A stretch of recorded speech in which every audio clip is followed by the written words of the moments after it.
The wind howled like a wounded wolf as she ran, her feet sinking into the damp earth, her heart pounding so hard it felt like it might tear free from her chest.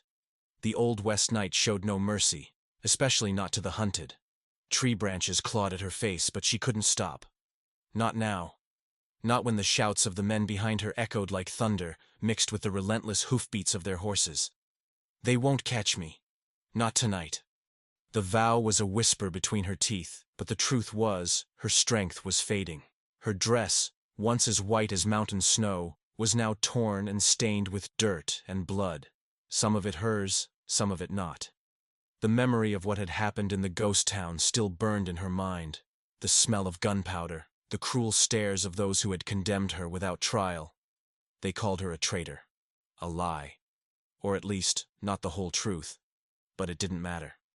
To those men, she was just another target. A name crossed off a list of debts to be settled. A gunshot split the air. So close she felt the heat of the bullet graze her ear. She stumbled, fell to her knees, her hands shaking as she tried to push herself up. The cold night seeped into her bones, but it was fear that froze her from the inside. If they caught her, there would be no mercy. Not for her. Not after what they thought they knew.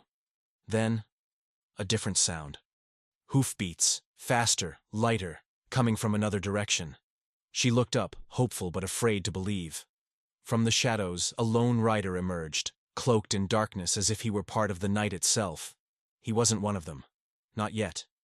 The man dismounted in one fluid motion, his eyes locked on hers, and she saw something she didn't expect.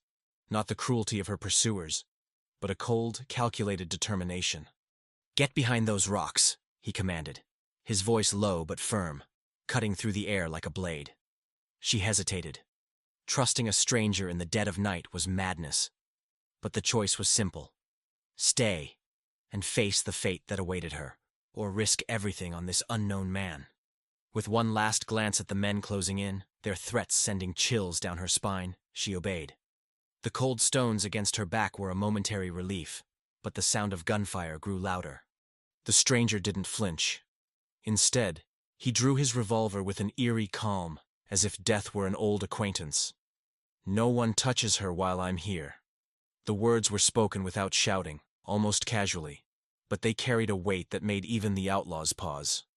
For a moment, the world stood still. There was only him, her, and the certainty that tonight, everything would change forever. If you love stories filled with mystery, romance, and twists that leave your heart racing, like this video and subscribe to Saddle and Secrets. The journey has only just begun, and you won't want to miss what comes next. The outlaws didn't slow down. Their laughter was raw, mocking, the kind that came from men who had long since forgotten what it meant to fear anything, or anyone. The leader, a hulking figure with a scar running from his temple to his jawline, spat on the ground as he urged his horse forward. "Well, well," he sneered. "Look what we got here. A hero." His voice was thick with sarcasm, but there was an edge to it, a flicker of something like hesitation.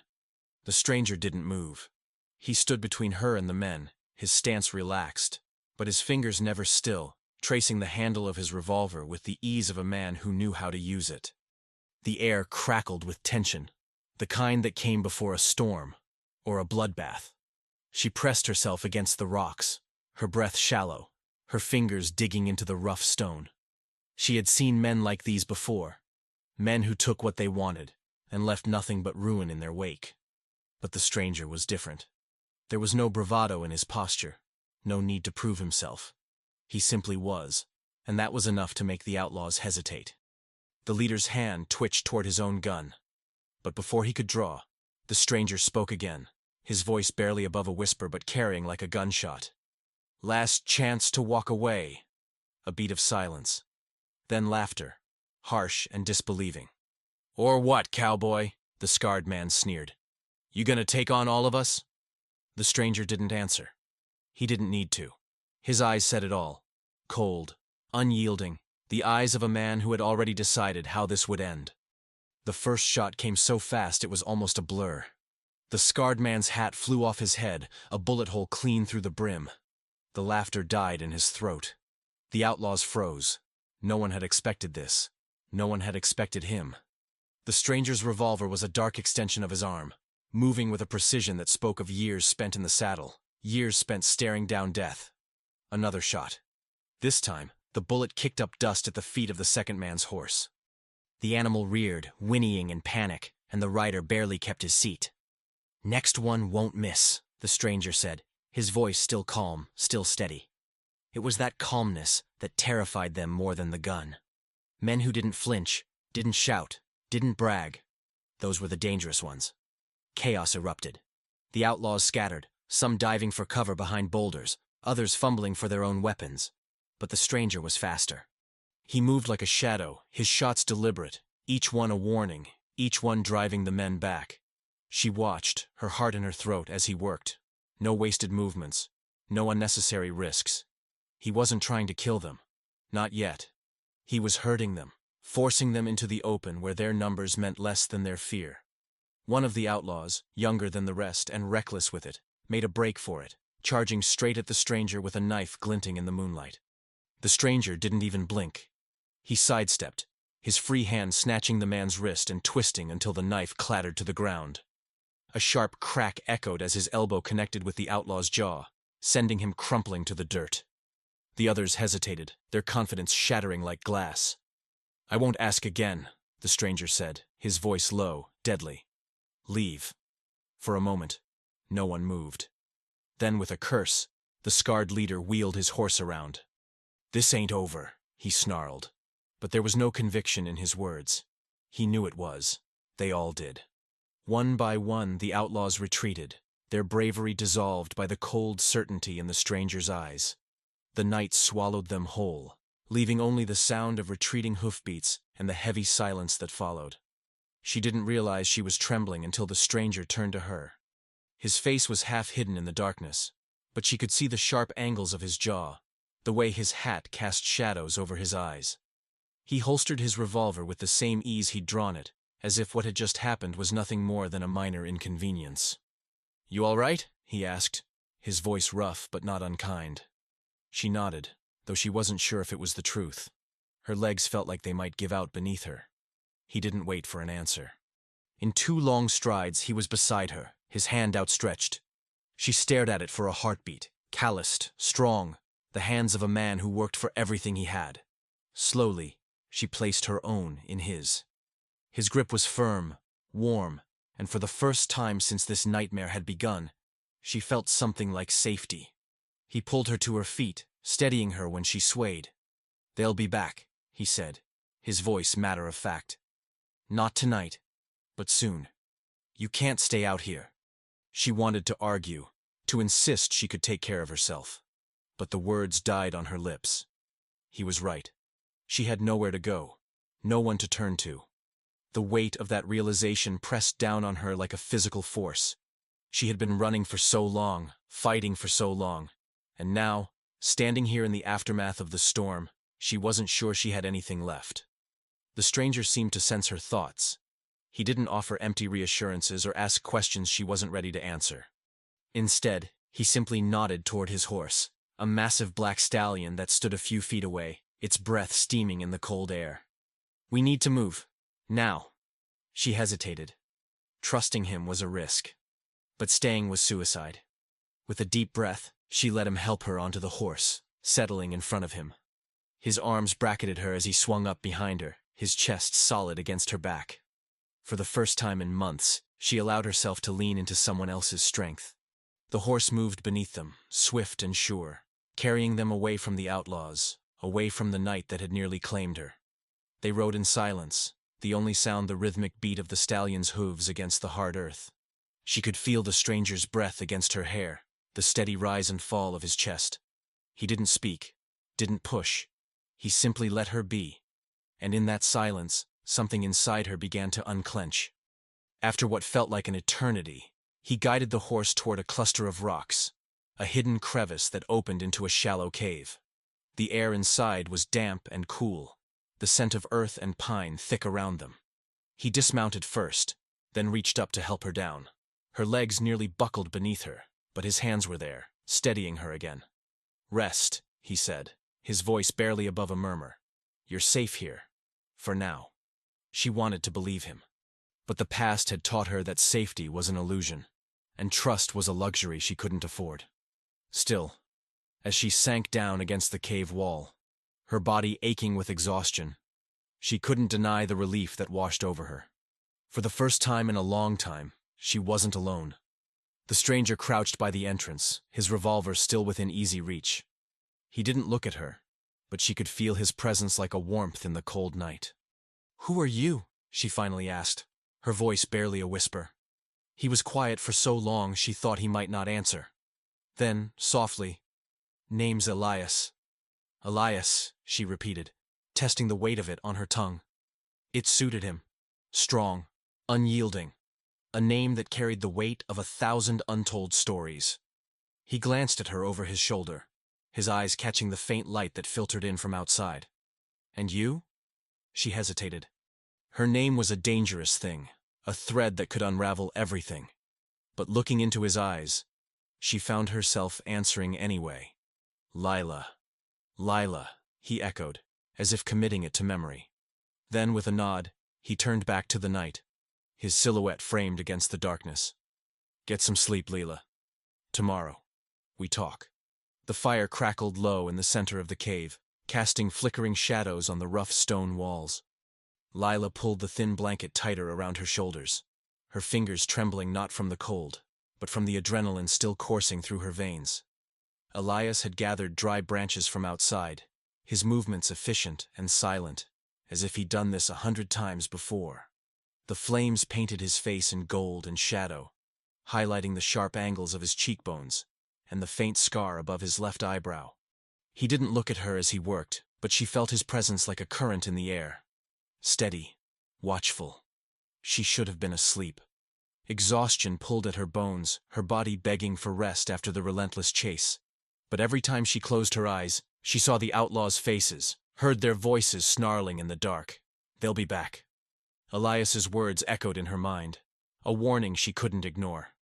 She shifted against the cave wall, the rough surface digging into her back, and tried to focus on the warmth of the fire instead of the dread coiling in her stomach. Elias sat across from her, his back against the opposite wall, his revolver resting within easy reach. He hadn't slept either. His eyes were fixed on the cave's entrance, alert for any sound, any movement. The man didn't relax, not even here, not even now. It made her wonder what he was running from, or who he was waiting for. The silence between them was heavy, thick with unspoken questions. She studied him in the firelight, the way his jaw tightened when he thought she wasn't looking, the way his fingers drummed restlessly against his thigh. He was a man used to being alone, to keeping his own counsel. But there was something else too, something darker, something that made her think he carried his own ghosts. "You're not going to ask?" she finally said, her voice breaking the quiet. He didn't pretend to misunderstand. "Ask what?" "Why they were after me." She hugged her knees to her chest, her gaze locked on the flames. "Or don't you care?" Elias exhaled slowly, his breath steady, controlled. "I care enough to pull you out of that mess back there. That enough for now?" It wasn't. But she didn't press. Instead, she reached into the torn pocket of her dress, her fingers brushing against the small, worn object hidden there. A locket. Its silver surface was dulled with time, the engraving nearly erased by years of handling. She hadn't opened it in months, hadn't dared to. But now, with Elias watching her, she found herself pulling it free, her thumb tracing the familiar grooves. He noticed. Of course he did. His eyes flicked to the locket, then back to her face. "That what they want?" She didn't answer. She didn't have to. The way her hand closed around it, the way her body tensed, told him everything. "People don't chase a woman through the night for no reason," he said, his voice low. "And they don't send that many men unless what she's got is worth killing for." Lila's grip tightened. "It's not what you think." "Then what is it?" She hesitated. The truth was a dangerous thing. Once spoken, it couldn't be taken back. But the way he looked at her, like he already knew she was lying, made the words spill out before she could stop them. "It's not mine." The admission burned in her throat. "I was supposed to deliver it, to someone in Redemption Ridge. But things went wrong." Elias didn't move, didn't react. but she could see the shift in his expression, the way his eyes narrowed just slightly. Who to? A man named Silas Harker. The name tasted bitter on her tongue. He's a judge. Or he was. Now he's just another name on a list of people who've turned this territory into their own private hell. She expected him to press further, to demand answers she wasn't ready to give. But he didn't. Instead, he reached for the canteen at his side, unscrewed the cap, and took a slow drink before offering it to her. She took it, their fingers brushing for the briefest moment. His skin was rough, calloused from years of hard work and harder living. Harker's got a reputation, Elias said finally. Not the kind that makes him friends. I know. She took a sip of the water, the cool liquid doing little to ease the tightness in her chest. I didn't have a choice. We always have a choice.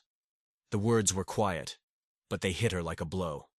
She looked away, her gaze fixed on the darkness beyond the cave's entrance. You don't understand. Then make me. She wanted to. God, she wanted to. But the words stuck in her throat, tangled in fear and shame. It doesn't matter. What's done is done. Elias leaned forward, the firelight casting sharp shadows across his face. It matters when it puts a target on your back. And mine, now that I'm mixed up in this. She flinched. I never asked for your help. No, he agreed. You didn't. He paused, his voice dropping to a rough murmur. But you took it. The accusation hung between them, heavy and unspoken. She should have refused, should have kept running, kept hiding. But she hadn't. And now, sitting here in the flickering glow of the fire, she wasn't sure if that made her brave or just foolish. Why did you? She asked suddenly, her voice barely above a whisper. Help me, I mean. You didn't know me. Didn't owe me anything. For the first time, something flickered in his eyes. Something raw. Something painful. Let's just say I've got my own reasons for not liking men who hunt women in the dark. The way he said it, the way his voice roughened on the last word, made her stomach twist. There was a story there, one he wasn't ready to tell. She recognized the look in his eyes because she'd seen it in her own mirror enough times. She turned the locket over in her hands, her thumb pressing against the clasp.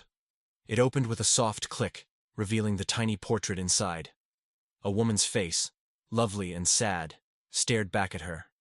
My sister, Lila said, the words slipping out before she could stop them. She gave this to me before she died. Told me to keep it safe, to make sure it got to Harker. Elias didn't ask what was inside. Didn't ask why it was so important. But she could see the question in his eyes. There's a letter, she admitted. Proof of something. Something that could bring a lot of powerful men to their knees. She snapped the locket shut, her hands shaking. That's why they're after me. That's why they'll keep coming. The fire popped, sending a shower of sparks into the air. Elias watched them rise, his expression unreadable. And you're willing to die for it? She met his gaze, her chin lifting just slightly. I already have. The words hung between them. A confession and a challenge. For a long moment, neither of them spoke. Then, slowly, Elias reached into his saddlebag and pulled out a tin plate, a chunk of bread, and a strip of dried meat. He offered it to her without a word. She took it, her fingers brushing his again. This time, the contact lingered just a second longer. Eat, he said. You're no good to anyone dead. She wanted to argue, to insist she wasn't hungry. But her stomach betrayed her with a low growl, and he smirked, just slightly, just enough to make her heart stutter. Stubborn, he muttered, but there was no real irritation in his voice. So are you, she shot back, tearing off a piece of bread. That earned her the ghost of a smile, quick and gone before she could be sure she'd seen it. But it was enough to ease some of the tension in her chest, enough to make the cave feel a little less like a prison, and a little more like a refuge. Outside, the wind howled, a lonely sound that carried the promise of more danger to come. But for now, here in the firelight, with Elias watching over her, she allowed herself to believe, just for a moment, that she might be safe. Then the sound of distant hoofbeats shattered the illusion. Elias was on his feet in an instant, his revolver in his hand, his body tense. Stay here, he ordered, his voice a low growl. Lila's blood ran cold. They found us. He didn't answer. He didn't have to. The look in his eyes said it all. The hunt wasn't over. It had only just begun. The hoofbeats faded into the distance, swallowed by the wind, but the damage was done. The tension in the cave thickened like storm clouds before a downpour. Elias didn't lower his revolver, his knuckles white around the grip as he listened to the silence outside. Lila pressed herself against the cave wall, her breath shallow, her fingers clenched around the locket until the metal bit into her palm. The outlaws weren't here, yet, but they were close. She could feel it in the way Elias's body had gone rigid, in the way his eyes darted to the cave's entrance, calculating, always calculating. They're circling, he muttered, more to himself than to her. Testing us. She knew what that meant. They weren't just hunting her anymore. They were hunting him now, too. Because of her. Because of the choice he'd made to pull her from the jaws of that storm. Guilt twisted in her gut, sharp and relentless. She should have never let him get involved. Should have kept running, kept hiding, no matter how exhausted she was. But it was too late for regrets. The past had a way of catching up, and hers was galloping toward them at full speed. Elias turned back to her, his expression unreadable in the dim firelight. We don't have much time. His voice was low, urgent. If we're going to survive this, I need to know what we're up against. All of it. Lila swallowed hard. The truth was a knife, and she'd been holding it by the blade for so long she'd forgotten what it felt like to let go. But the way he looked at her, like he already knew the weight of what she carried, made the words tumble out before she could stop them. It started in Blackwood, she said, her voice barely above a whisper. A year ago. My sister, Clara. She worked at the saloon there. Not the kind of place you'd take a lady. But it paid the bills. Or it did, until she overheard something she shouldn't have. Elias didn't interrupt. He just watched her, his gaze steady, giving her the space to speak even as his body remained coiled, ready for a fight. Silas Harker was there that night, Lila continued, her fingers tracing the edge of the locket. Drunk, bragging to his men about a deal he'd made. Land, money, power, enough to buy half the territory. But it wasn't his to sell. It belonged to the families living on it. Homesteaders. People who'd worked that earth for generations.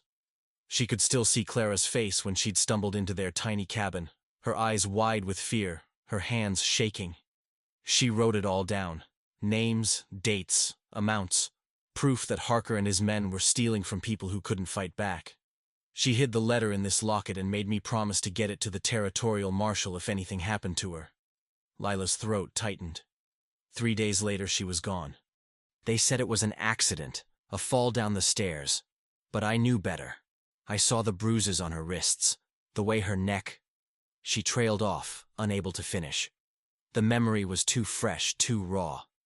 I took the locket and ran. But Harker's men found out. They've been chasing me ever since. Elias was still, his jaw clenched. And the marshal? Dead before I could reach him. The word tasted like ash. Shot in his own office. They made it look like a robbery, but I knew. Harker's reach is longer than I thought. The fire crackled between them, the only sound in the heavy silence. Elias crouched in front of her, his voice rough. You've been running for a year? She nodded. Town to town, hiding in barns, stealing rides on wagons. I got close once. Close enough to see Harker's face when he realized I was still alive. That's when he sent the outlaws. Not just to kill me.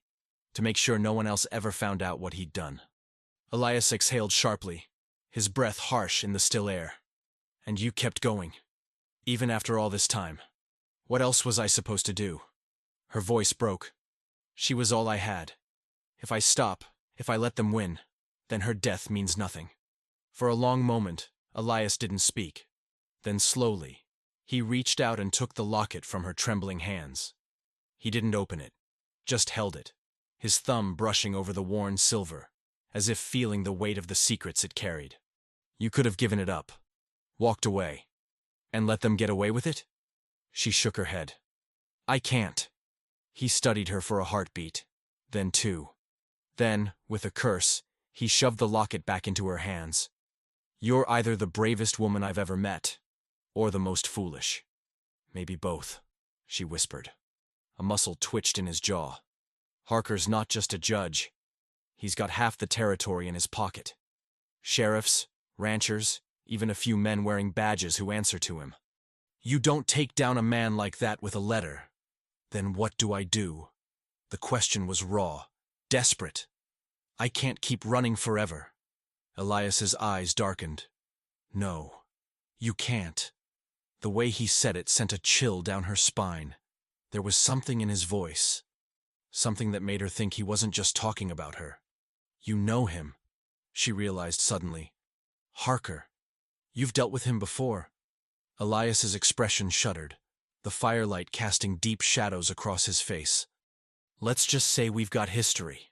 What kind of history? He didn't answer. Instead, he turned away, his shoulders tense, and tossed another branch onto the fire. The flames flared, illuminating the scars on his forearms, old wounds, faded but still visible. The kind that doesn't matter now. It does if it's the reason you're helping me. She reached out, her fingers brushing his arm. Elias, what aren't you telling me? He flinched at her touch, his body going rigid. For a second, she thought he wouldn't answer. Then quietly, I had a brother, younger, hot-headed. He got mixed up with Harker's men a few years back. Thought he could play their game and win. His voice was flat, empty. They strung him up outside the saloon in Redemption Ridge. Left him there for 3 days as a warning. Lila's breath caught. I'm sorry. Yeah. His voice was rough. Me too. The pain in his words was a living thing. Something dark and jagged. She understood it. She carried her own. That's why you saved me, she said softly. Not just because of what they were doing. Because of what he did. Elias didn't deny it. He didn't have to. The truth was written in the lines of his face, in the way his hands clenched into fists. I swore I'd make him pay. But men like Harker, they don't stay down. They just find new ways to hurt you. The cave seemed smaller suddenly, the walls pressing in. They were both prisoners of the past, bound by promises and ghosts.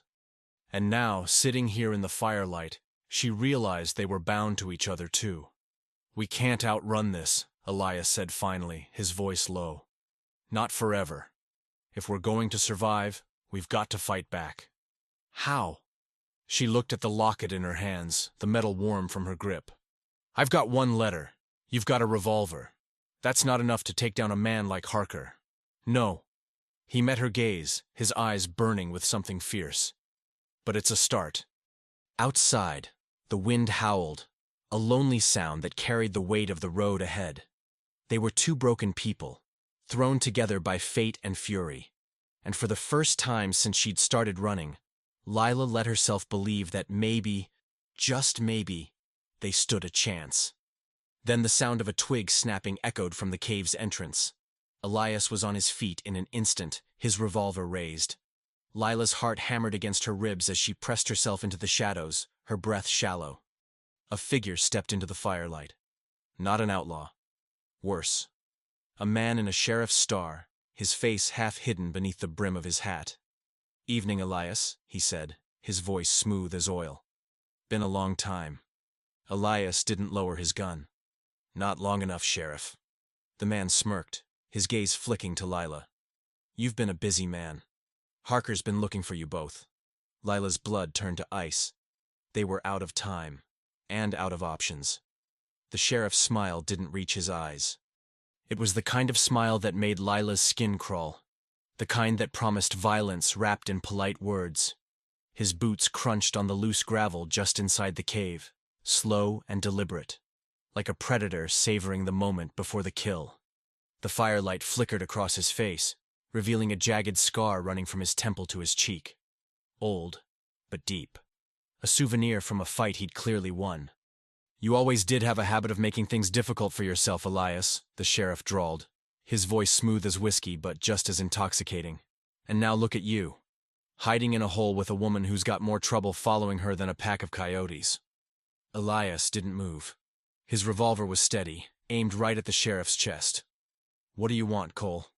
Can a man just pay an old friend a visit? Cole tilted his head, his gaze sliding to Lila. Though I gotta say, I didn't expect to find you keeping such interesting company. Lila's fingers dug into the dirt beneath her, her pulse roaring in her ears.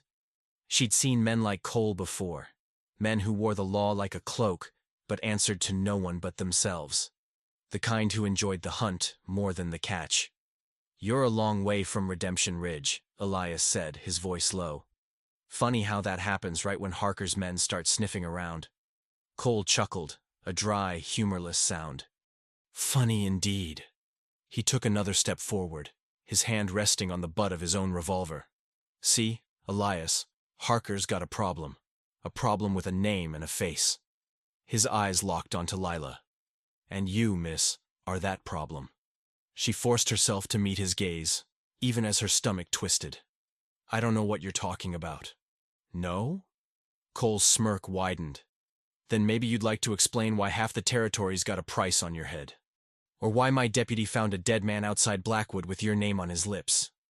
Lila's breath hitched. "I didn't kill anyone." "Didn't say you did." Cole's voice was silk over steel. "But you've got something Harker wants. And Harker's a man who doesn't like waiting."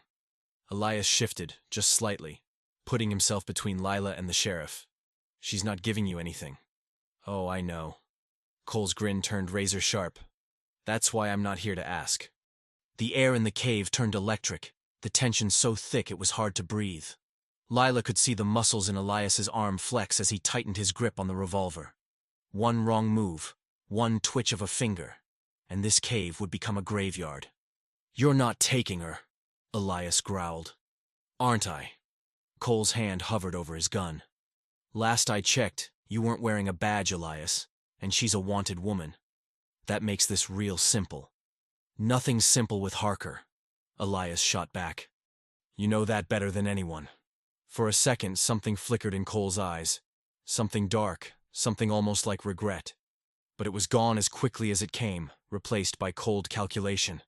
"Maybe not, but a man's got to eat, and Harker pays well." Lila's mind raced.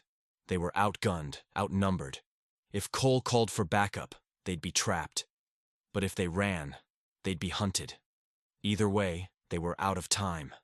Then, without warning, Elias lowered his revolver. Lila's heart lurched. "Elias!" "Shut up," he muttered, not taking his eyes off Cole. "You want her? Fine, but you're not taking her like this." Cole raised an eyebrow.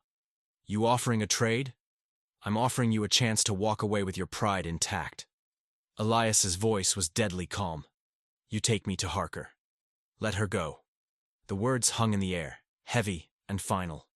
Lila's stomach dropped. "No." Elias didn't look at her. "It's the only way." "The hell it is!" She surged to her feet, her hands clenched into fists. "I'm not letting you do this." "You don't have a choice," Elias said, his voice rough. "I'm not letting him take you, not like this." Cole let out a low whistle. "Well, well. Ain't that sweet?" He tilted his head, studying Elias like a gambler sizing up an opponent. "You really think Harker's just gonna let her walk after all this? You think he won't put a bullet in her the second your back's turned?" "I think you're not as stupid as you look," Elias snapped. "You want to drag a woman through the dirt, fine, but you and I both know Harker's not after her. He's after what she's carrying, and if you hand her over, you're just his errand boy. But if you bring me in instead?" A slow, dangerous smile curved Elias's lips. "Now that's a prize worth something." Cole hesitated. Lila could see the wheels turning behind his eyes, the calculation of risk and reward.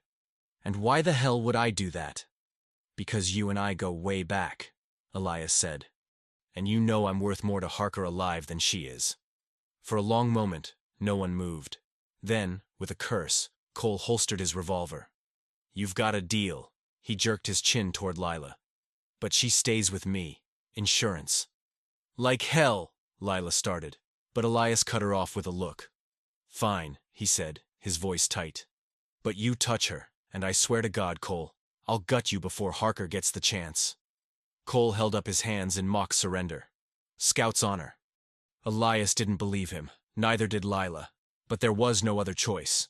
The cave seemed to shrink around them as Cole stepped forward, his hand closing around Lila's wrist. She flinched at his touch, her skin crawling, but she didn't pull away. Not yet. Smart man, Cole murmured, dragging her toward the cave's entrance. But you always were the sentimental type, Elias. That's gonna get you killed one of these days. Elias didn't answer.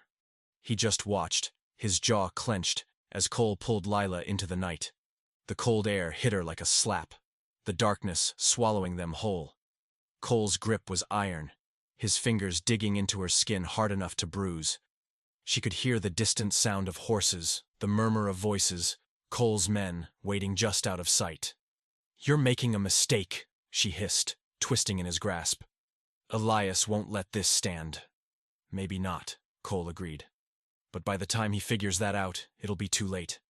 She wanted to scream, to fight, to do something.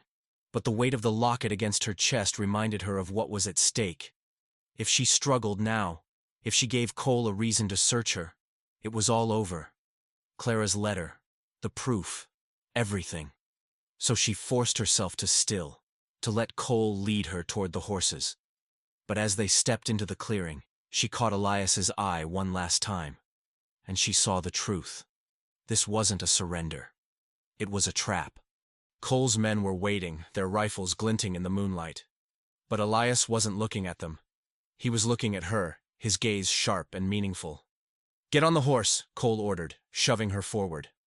Lila stumbled, but caught herself. She turned slowly, her fingers brushing the locket hidden beneath her dress. "What about him?" Cole glanced back at the cave. "He'll follow. Men like Elias always do." She nodded, her mind racing. "And if he doesn't?" Cole smirked. "Then he's smarter than I thought." But Lila knew better. Elias wasn't giving up. He was buying time. And if she was going to make it count, she had to play her part. She let Cole help her onto the horse, her body tense, her mind already working. The moment his grip loosened, just for a second, she acted. Her fist connected with his jaw with a crack. Cole staggered back, cursing, and the camp erupted into chaos. Shouts, gunfire, the thunder of hooves as horses reared in panic. Lila didn't wait. She kicked her mount into motion, bending low over its neck as bullets whizzed past her. Behind her, she heard Elias roar her name. Ahead of her, the night stretched out like a promise. She wasn't running from anymore. She was running toward. The horse lunged through the darkness, its breath ragged, its hooves pounding against the hard earth like the heartbeat of the night itself. Lila bent low over its neck, the wind whipping her hair into a tangled mess, her fingers clenched in the mane. Behind her, the shouts of Cole's men faded into the distance, swallowed by the vast, hungry expanse of the wilderness. She didn't look back, couldn't. If she did, she might see Elias, might see the moment his plan failed, the moment everything fell apart. And she couldn't bear that. Not now. Not when she was so close. The locket burned against her skin, a constant reminder of what she carried. Clara's letter. The truth that had cost her sister everything. The truth that could bring Harker's empire crashing down, if she lived long enough to deliver it. She guided the horse toward the ridge, where the trees grew thick and the shadows deepened. If she could make it to the old miner's cabin, the one Clara had told her about in whispers, she might have a chance. Might find a place to hide, to think, to decide what came next. But the night had other plans. A shot rang out, sharp and sudden, and the horse screamed, its body jerking beneath her. Lila barely had time to register the pain in her side before she was thrown, the world spinning as she hit the ground hard. The impact knocked the breath from her lungs, sent stars exploding across her vision. She rolled, gasping, her hands scrambling in the dirt for purchase.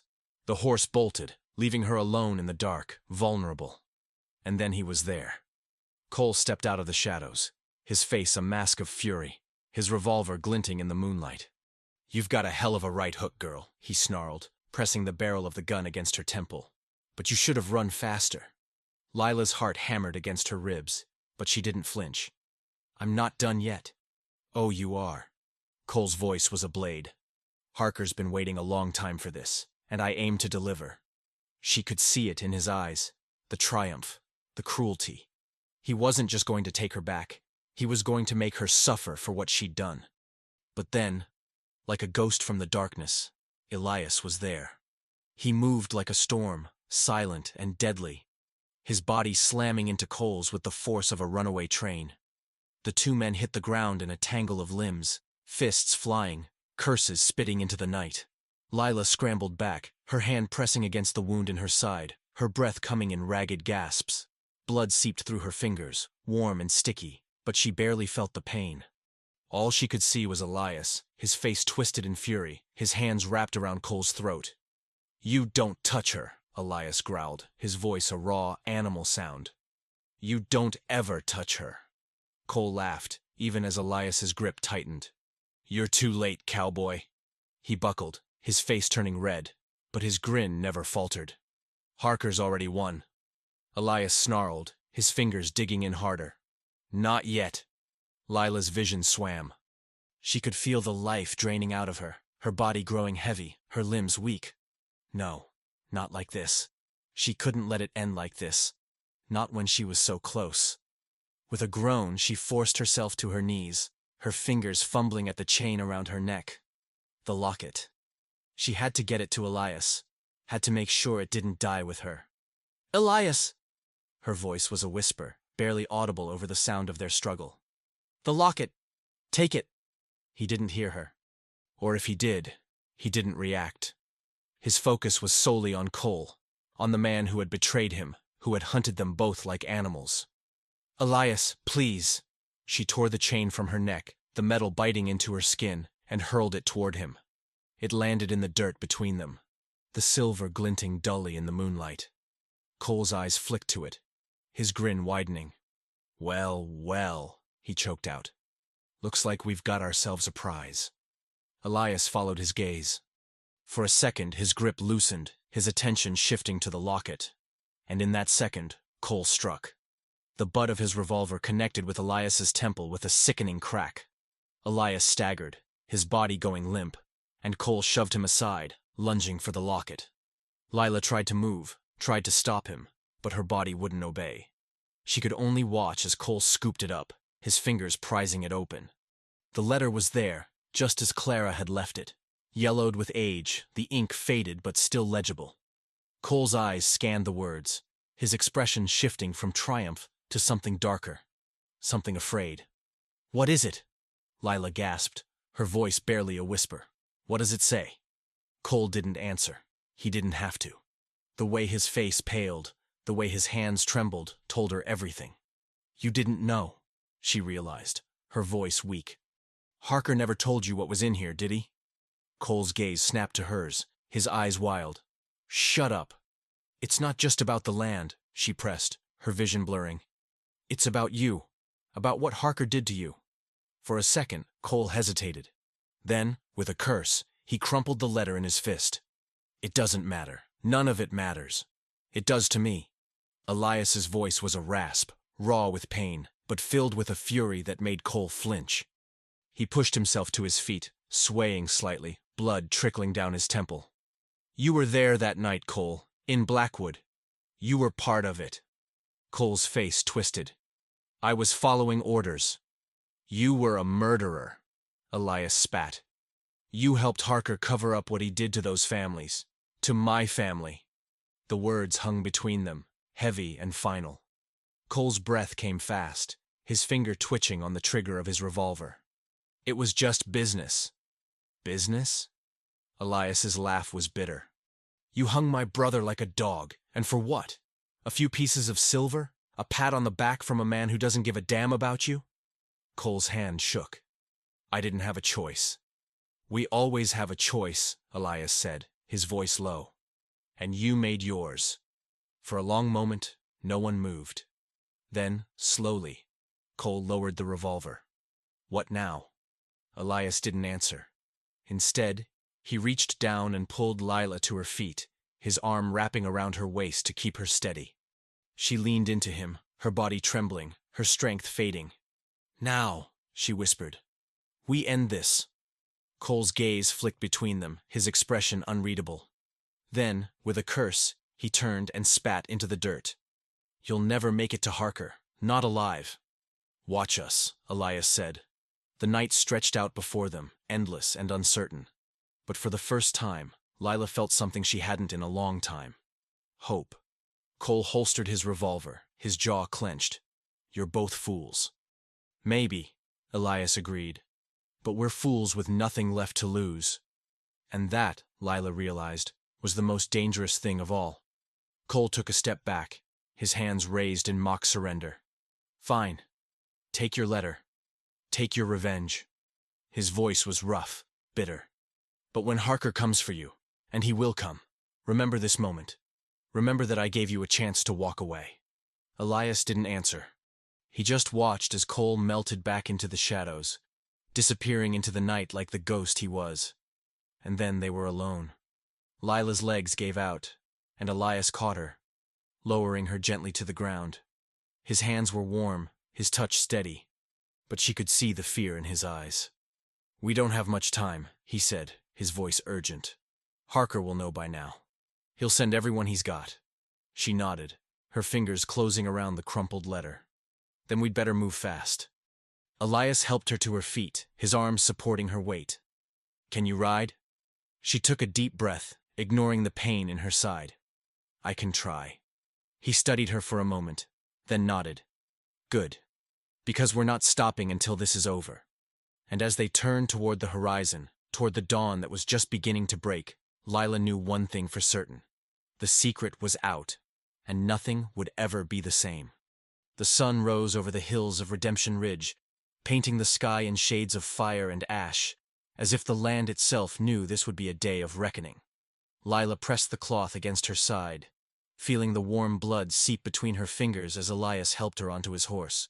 Every movement was a knife twist, every breath a struggle, but she wouldn't give up. Not now, not when the end, or the beginning, was so close. Elias didn't speak as he adjusted the reins. His face was a mask of determination, his eyes fixed on the horizon where the towers of Harker's estate loomed like claws against the sky. "You don't have to do this," he murmured, his voice rough with concern he couldn't hide. "I can take the letter. You've done enough." Lila shook her head, ignoring the pain pulsing through her body. "It's not just about the letter." She gripped his arm, her fingers trembling but steady.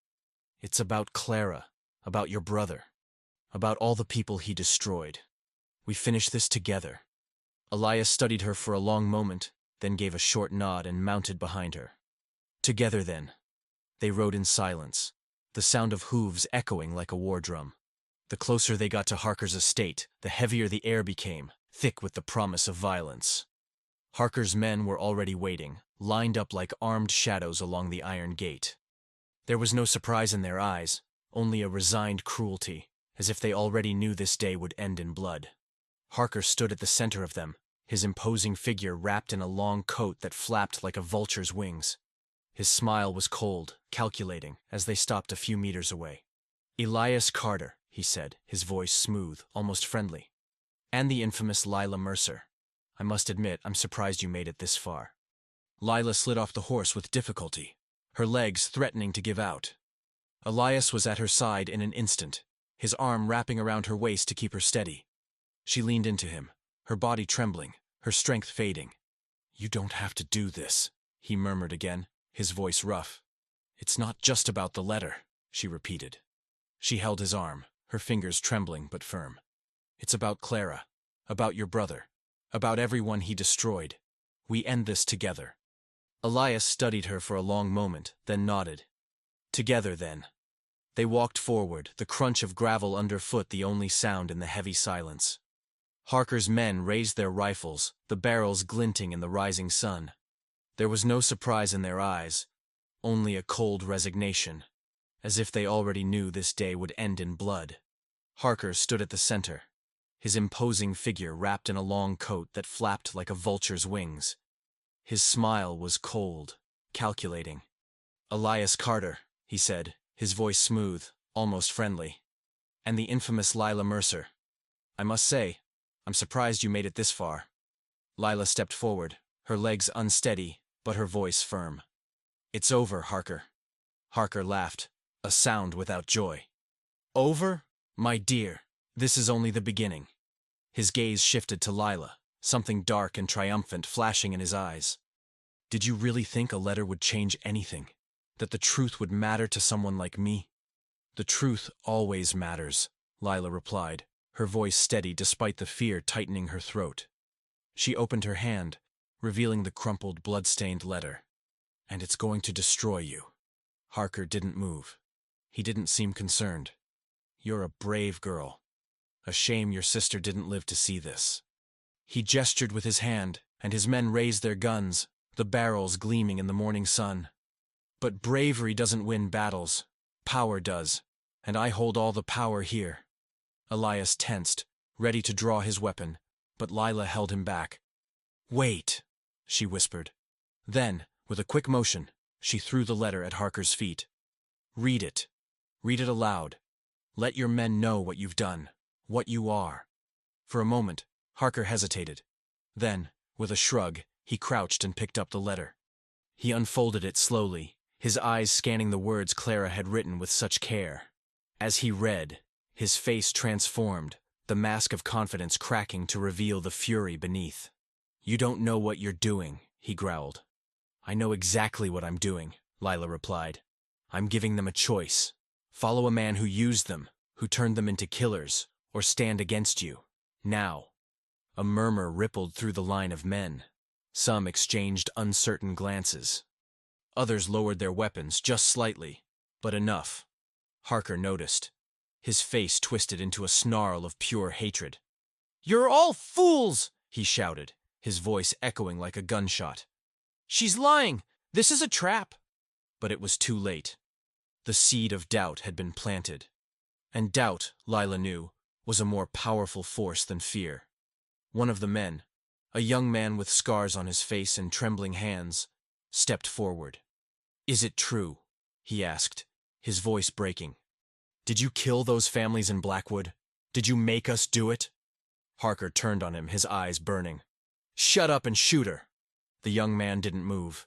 Instead, he lowered his gun completely. Not anymore. That was all it took. Chaos erupted. Gunfire echoed. Shouts filled the air, and the world dissolved into smoke and blood. Elias pulled Lila behind a barrel, shielding her with his body as Harker's men turned on each other, loyalties crumbling like ash in the wind. Harker roared orders, but his voice was lost in the tumult, swallowed by the sound of the rebellion he had created. Lila watched as Harker drew his own gun, his eyes searching for them in the chaos. "Elias!" she shouted, pointing. Elias turned just as Harker fired. The bullet missed by inches, embedding itself in the wood behind them. Without hesitation, Elias shot back. Harker staggered, his coat staining red, but he didn't fall. Instead, he smiled, a bloody, triumphant grin, as he raised his gun again. This time, it was Lila who acted. She didn't think, didn't hesitate. She grabbed the gun Elias had dropped and fired. The sound of the shot was deafening. Harker fell to his knees, his gun slipping from his fingers. He looked at Lila, incredulous, as blood trickled from his chest. "You don't have the stomach for this," he gagged. "You didn't know my sister," Lila replied, her voice steady despite the tears burning her eyes. Harker collapsed face first into the dirt, and the world fell silent. The remaining men lowered their weapons, their eyes filled with something between shock and relief. The battle was over. Elias held Lila as she trembled, the weight of what she had done finally hitting her. "It's over," he murmured, his voice breaking. "It's all over." But Lila shook her head. "No," she whispered. "It's only beginning." Because as they stood there, among the bodies and the ashes of the past, she knew some wounds never healed, some justice was never complete, and some stories never truly ended. If this ending left you breathless, like this video, and subscribe to Saddle and Secrets so you don't miss a single chapter of this journey filled with mystery, vengeance, and passion. Next video. A new story, a new secret, and a betrayal that will leave you speechless. Are you ready to find out what's coming next? Hit the bell to be the first to know. Until next time, partner. The road is still long, and the Old West holds more secrets than you can imagine.